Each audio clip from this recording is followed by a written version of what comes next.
Cumprimentamos a todos com a paz de nosso Senhor e Salvador Jesus Cristo. Nós estamos iniciando mais um programa EBD na TV. Nós estamos durante este primeiro trimestre de 2016 estudando nas revistas da CPAD com o tema O Final de Todas as Coisas, Esperança e Glória para os Salvos. Hoje estaremos estudando a última lição do trimestre, o destino final dos mortos. Nós temos aí como texto áureo: se esperamos em Cristo só nessa vida, somos os mais miseráveis de todos os homens. 1 Coríntios 15, 19. Então o apóstolo Paulo está falando aqui sobre o futuro. Se nós esperarmos em Cristo, que estamos com Cristo, vivemos com Cristo, só enquanto estamos vivos aqui na terra, é muito pouco. Então nós temos que esperar para a eternidade, para estarmos para sempre com o Senhor. A palavra de Deus não nos ensina que ao morrermos aqui acabou tudo. De jeito nenhum. Existe uma eternidade nos esperando. Existe promessa de Jesus. Ele disse: eu vou para a casa do meu Pai e vou preparar lugar. Quando estiver pronto, eu volto para buscar vocês, porque eu quero que onde eu esteja, vocês estejam também. Então existe promessa. E se nós estamos estudando Apocalipse, nós temos visto aí o futuro da igreja, o futuro nosso, um futuro glorioso, de morarmos para sempre com Deus. Nós estaremos na nova terra, nos novos céus, estaremos morando na Nova Jerusalém com Cristo, para sempre. Deus Pai estará conosco. Então a promessa está escrito, tudo que estava escrito sobre Jesus e sua vinda se cumpriu, e tudo que está escrito sobre a sua volta novamente para nos buscar, vai se cumprir. Então estejamos com a certeza de que Ele vem nos buscar a qualquer momento, e nós estaremos para sempre com o Senhor. O que importa para nós lá, na Nova Jerusalém, na nova terra, nos novos céus, o que importa é estar com Deus, é ver Deus face a face. Não importa mais se rua é de ouro, se muro é de jaspe, é de cristal, se porta é de pérola. Não importa isso, se é material isso, se não é. Tem tanta gente preocupada com essas coisas. O que nós temos que nos preocupar realmente é: nós veremos o nosso Salvador, nós conheceremos nosso Pai, nós conheceremos o Espírito Santo que tanto andou aqui dentro de nós, e muitas vezes nós nos esquecemos dele, nem sabíamos que ele estava aqui, nem conversamos com ele, mas ele morava dentro de nós e nós o conheceremos pessoalmente. Glória a Deus por isso, aleluia. Esse é o nosso anelo, conhecer o nosso Salvador. Verdade prática.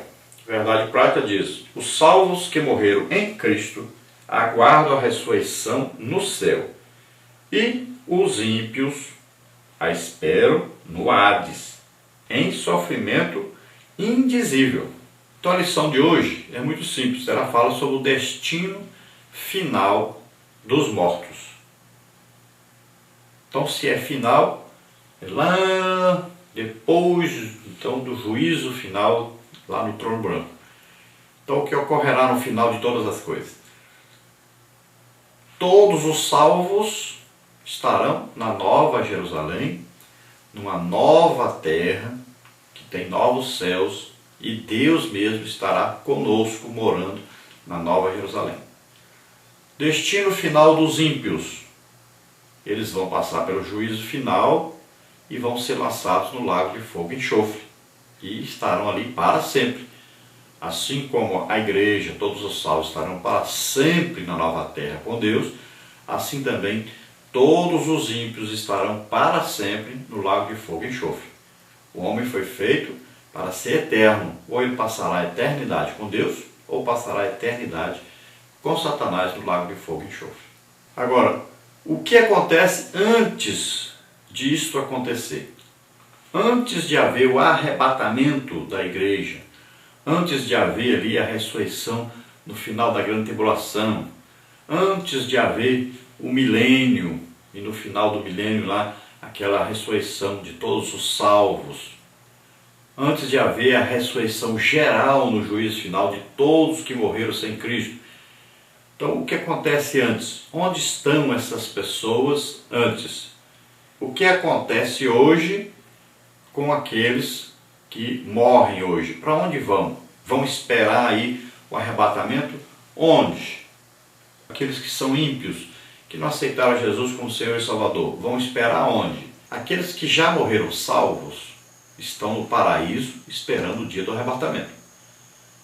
Então, no dia do arrebatamento, esses que já morreram e são salvos, eles vão primeiro, são ressuscitados primeiro. E nós que estivermos vivos, a igreja, então seremos arrebatados, nos encontraremos com eles e estaremos com o Senhor que veio sobre as nuvens nos buscar.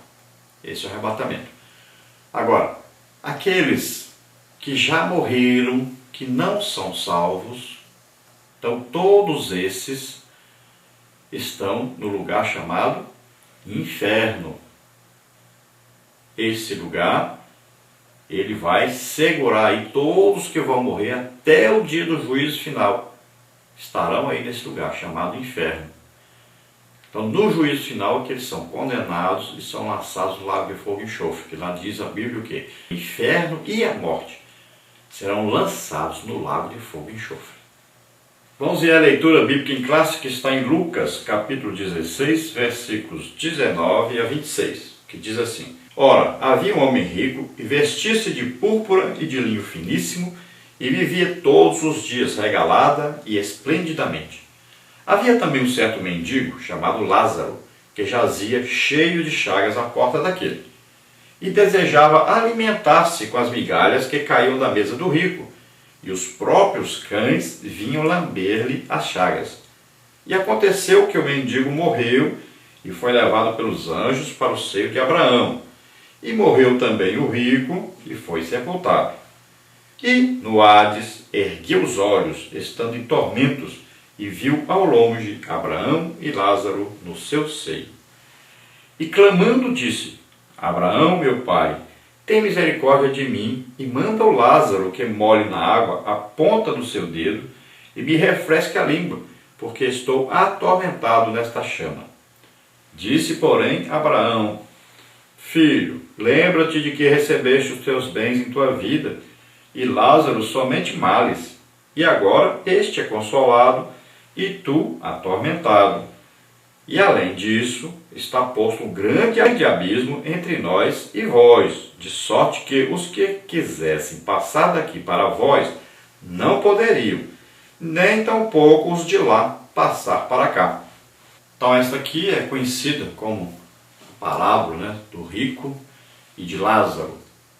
E aí nós vamos entender bastante coisa estudando sobre isso, porque essa é uma grande revelação de Jesus para nós a respeito do mundo dos mortos, a respeito da situação em que se encontra aquele que morre, ou sendo ímpio ou sendo justo.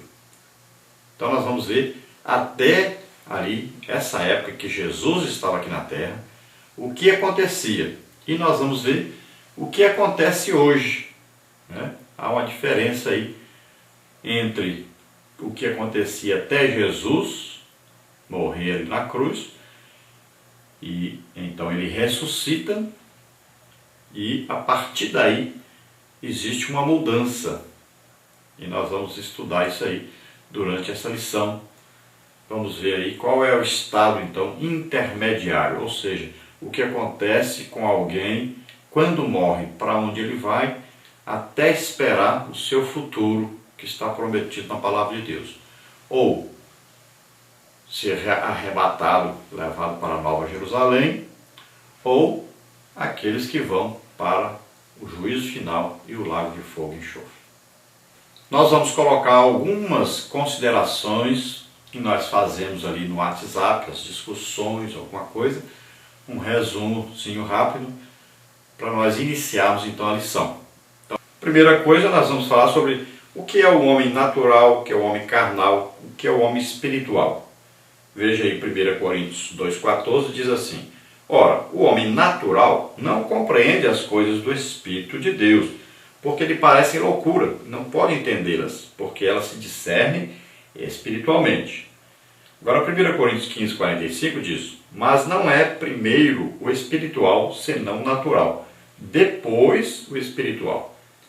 Em Atos dos Apóstolos, capítulo 2, versículo 31, diz assim: prevendo isso, Davi falou da ressurreição de Cristo, que a sua alma não foi deixada no Hades, nem a sua carne viu a corrupção. Falando de Jesus que morreu, foi sepultado, mas ressuscitou, não apodreceu então seu corpo. Jesus, como homem, tinha que acontecer com ele o mesmo que acontece conosco. Quando morremos, seu espírito foi para Deus, porque Jesus era homem sem pecado. Sua alma foi ao inferno, levando nossos pecados, e seu corpo foi para a sepultura. E, sem dúvida alguma, grande é o mistério da piedade. Deus se manifestou em carne, foi justificado no Espírito e visto dos anjos, pregado aos gentios, crido no mundo, recebido em cima na glória. 1 Timóteo 3,16. No inferno foi declarado justo e, portanto, ali não podia ficar. Nunca pecou. Então, ressuscita, porque o salário do pecado é a morte, mas ele nunca pecou. Seu corpo não pode apodrecer, porque a morte não tinha poder sobre quem nunca pecou. O resultado disso, então, a alma sai do inferno, o espírito volta para o corpo, e os três aí juntos, espírito, alma e corpo, se juntam de novo. A tricotomia, então, está viva. Agora seu corpo deve subir para o Pai. Sua obra de salvação tinha sido realizada.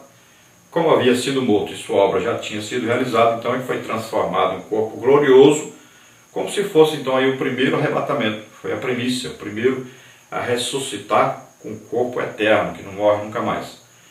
Porque ainda sois carnais, pois havendo entre vós inveja, contendas e dissensões, não sois porventura carnais, não andais segundo os homens. 1 Coríntios 3,3. O que é nascido da carne é carne, o que é nascido do Espírito é Espírito. João 3,6. Carnal é aquele então que foi crente e se desviou, e voltou a obedecer aos desejos da carne. Espiritual é aquele que é nascido de novo e cheio do Espírito Santo. Natural é aquele que não é salvo ainda e está destinado ao inferno e lago de fogo, se não se converter antes de morrer. Então nós vamos ver agora sobre tricotomia. Eu, particularmente, acredito que o ser humano é integral, ou seja, ele é espírito, alma e corpo. Então, por isso que há uma ressurreição geral. Porque o homem é integral. Então acompanha, no destino final do homem tem que estar lá, espírito, alma e corpo. Então eu acredito assim, ou o espírito, alma e corpo de alguém vai morar para sempre com Deus na Nova Jerusalém, na Nova Terra, ou então esta pessoa que não aceitou Jesus como Senhor e Salvador, não foi justificada, ela vai, espírito, alma e corpo, para um lago de fogo e enxofre. Porque tem muita gente pensando, não, o espírito vai para Deus, que está escrito em Eclesiastes. Lá no Antigo Testamento não existia a teologia explicando sobre o homem ser tricotomia. Lá se acreditava que o homem era apenas o quê? Corpo e alma. Eles chamavam às vezes de espírito, às vezes de alma, mas para eles era a mesma coisa. Eles não entendiam a tricotomia. Agora também outra coisa que lá eles não entendiam que Deus é Pai, Filho e Espírito Santo. Se no Antigo Testamento alguém dissesse que Deus é Pai, Filho e Espírito Santo, eles diziam que a pessoa era idólatra, que tinha 3 deuses. Então não existe essa teologia lá. Ele foi em nosso lugar para o inferno. Então lá os pecados ficaram, mas Jesus foi justificado, ele nunca pecou. Então a sua alma sai lá do inferno. Ele é justificado, ele não pode ficar no inferno. Então ele sobe, e quando ele sobe, a sua alma encontra o quê? O seu corpo, que também não havia apodrecido. Por quê? Porque a morte não tem poder sobre aquele que nunca pecou. O salário do pecado é a morte, mas ele nunca pecou. Então seu corpo não apodreceu. Jesus pega o seu corpo, o Espírito que vem e agora ele é o que? Espírito, alma e corpo. Ressuscitou.